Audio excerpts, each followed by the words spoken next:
In the course materials, you will find the Photoshop file for this course. I only added the Photoshop file for the home page. It's going to be this one.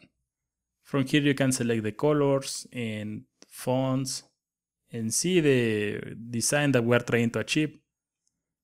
If you don't have Photoshop, you don't have to worry. I already provided all the images that we need to create this website. Also, in order to pick up the colors, you can see that we have this styleguide.html. You can open this and you will find the colors, and you will find the value of the colors and also of the color in the background. So if you don't have Photoshop, don't worry. You have the colors right here and the files are already here also.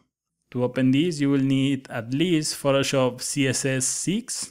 Download everything that you see in this video. All the course materials are going to be needed for the rest of the course. So download the Photoshop file and download this products folder.